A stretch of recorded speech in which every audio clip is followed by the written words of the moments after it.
नमस्कार। The fraud news and views network में आपका स्वागत है। आज हम आपसे बात करेंगे या कहिए विश्लेषण करेंगे उत्तर प्रदेश में कल घोषित हुए लोकसभा के 2 उपचुनाव परिणामों के बारे में। इन चुनाव परिणामों से हम किसी की जीत या किसी हार की आज समीक्षा नहीं कर रहे हैं, क्योंकि ये काम उनका है जो जीते हैं या जो हारे हैं।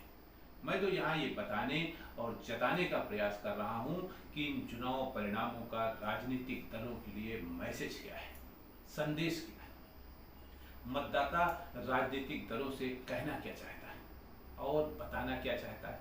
सत्तारूढ़ भारतीय जनता पार्टी की आलोचना करने वाले तमाम मिलेंगे, अनगिनत लोग मिलेंगे। हर कोई सरकार की आलोचना करने में लगा है, सरकार की कार्य प्रणाली पर प्रश्न चिन्ह लगा रहा है, क्वेश्चन मार्क लगा रहा है। लेकिन जब चुनाव का समय आता है तो पार्टी चुनाव जीत लेती है। क्यों? जानते हैं क्यों? क्योंकि सरकार की आलोचना वे लोग कर रहे हैं जिनकी दुकानें बंद हो गई हैं। सरकार की आलोचना वे भ्रष्ट अधिकारी और कर्मचारी कर रहे हैं जिनके ऊपर की आमदनी कम हो गई है या बंद हो गई है। सरकार की आलोचना वे भूमाफिया और शोरे पुस्त तथा आपराधिक और दबंग प्रकृति के लोग कर रहे हैं जिन पर बुलडोजर चल रहा है, जिनके बैंक खाते सीज हो रहे हैं या जिन्होंने तमाम अकूत संपत्ति गलत तरीके से अर्जित की थी, उन पर दबाव बनाया जा रहा है। सरकार की इस तरह की कार्यवाही से, जो सरकार की ये कार्य प्रणाली है, इससे अमन पसंद तथा आम आदमी बिल्कुल खुश है, उसे कोई दिक्कत नहीं।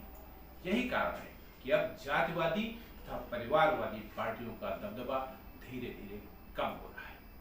मतदाता जाति, धर्म, वर्ग, संप्रदाय से ऊपर उठकर उस पार्टी को वोट दे रहा है जिसकी छत्र छाया में वो सुरक्षित है, पक्के मकान में रह रहा है, 2 जून की रोटी आराम से खा रहा है तथा गर्मी में बिजली के पंखे और गैस पर खाना पका रहा है, चैन से सो रहा है। ज्यादा कुछ पूछो तो कहता है कि नमक का कर्ज अदा कर रहा हूं।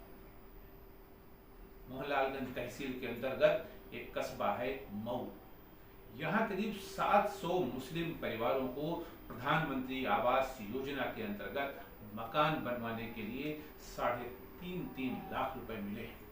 इस बाबत जब मैंने उन घर की महिलाओं से बात की तो 100% महिलाओं का कहना था कि उनका वोट तो प्रधानमंत्री नरेंद्र मोदी के लिए है।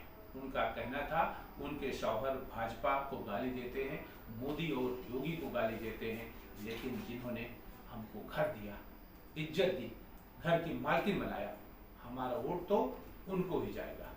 मतलब साफ है कि अब आने वाले समय में न बपौती चलेगी, न मठाधीसी चलेगी, न MY फैक्टर चलेगा और न ही ये चलेगा कि ये तो अपने ही है।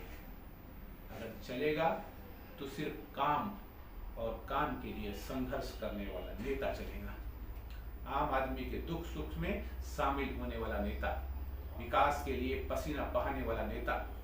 ट्विटर संस्कृति अच्छी हो सकती है पढ़े लिखे लोगों के लिए, बड़े लोगों के लिए, पॉलिटिशियंस के लिए, लेकिन शायद मतदाताओं को ये बिल्कुल नहीं भाता। ऐसे में अगर मैं ये कहूँ कि पिछले कुछ सालों से परिवारवादी पार्टियों की परफॉर्मेंस खराब हो रही है तो गलत नहीं होगा। आज वही परिवारवादी पार्टियां कामयाब हो पा रही हैं जिनका नेतृत्व आम आदमी के साथ खड़ा है, आम आदमी के लिए लड़ता और कुछ करता दिखाई पड़ रहा है। समाजवादी पार्टी प्रमुख अखिलेश यादव को जो कुछ राजनीतिक विरासत मिली है उसमें उनका कोई योगदान नहीं। उन्होंने सिर्फ पार्टी को नुकसान पहुंचाया है, इससे ज्यादा कुछ नहीं। और यही वो प्रमुख कारण है जिसके चलते वे दिन ब दिन कमजोर होते जा रहे हैं, क्योंकि संघर्ष तो उन्होंने कभी किया नहीं, संघर्ष तो उन्होंने करना सीखा ही नहीं, संघर्ष तो अन्य लोगों ने किया। हाँ, ट्वीट जरूर कर रहे हैं वे, और न ही वे अपने सीनियर नेताओं को बहुत ज्यादा तवज्जो देने के मूड में हैं। उनके भाव नहीं बढ़ाना चाहते, वो अपने आप सब करना चाहते। ऐसे में उनकी पार्टी का हस्ताक्षर की ओर जाना स्वाभाविक है, क्योंकि वो शायद न तो अपने परिवार से दूर जाना चाहते हैं और न ही सहकई से। आखिर उत्तर प्रदेश का यादव कब तक सैफई को ढोने के लिए मजबूर होगा?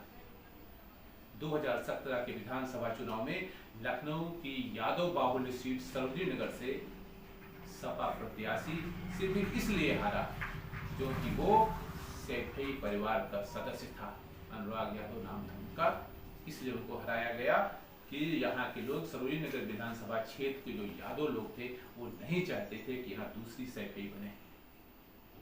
इन गैर भाजपा पार्टियों की तुलना भाजपा से की जाए तो कहीं नहीं टिकते, क्योंकि ये पार्टियां चुनाव से 15 दिन पहले और कभी कभी तो एक हफ्ते पहले या एक दिन पहले एक्टिव होती, जबकि भाजपा हमेशा चुनावी मोड पे रहती है, हमेशा चुनावी मोड रहता है उसका, तैयार रहती है और आगे की रणनीति बनाती रहती है।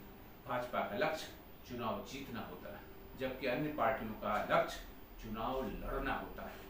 अब अगर हम आजमगढ़ और रामपुर लोकसभा उपचुनाव की समीक्षा करें तो पता चलता है कि सपा प्रमुख अखिलेश यादव तथा सपा के वरिष्ठ नेता आजम खान MY को लेकर इतने ओवर कॉन्फिडेंस थे कि चुनाव हार गए। आज सपा के लोग ये भले कहें कि बसपा प्रमुख मायावती के दांव से उन्हें हार का मुंह देखना पड़ा, लेकिन शायद सच ये नहीं है, जबकि हकीकत ये है कि रामपुर की सीट इसलिए हारी क्योंकि मुख्यमंत्री योगी के शब्दों में जनता पार्टी की सरकार है कि आजमगढ़ को विकास के साथ जोड़ने का ईमानदारी पूर्वक कार्य अगर किसी ने किया है तो भारतीय जनता पार्टी की डबल इंजन की सरकार है। रस्सी जल गई लेकिन ऐठन नहीं गई वाली बात चुनाव में हर जगह चरितार्थ होती रही। रही बात आजमगढ़ की, तो आजमगढ़ के यादवों ने बता दिया कि हर बार जरूरी नहीं है कि सपा की सैफई के ही आदमी को जिताया जाए, और भी यादव चुनाव लड़ने के लिए, क्योंकि सैफई वाले तो आजमगढ़ को अपनी बपौती समझते हैं और चुनाव जीत जाने के बाद गायब हो जाते हैं।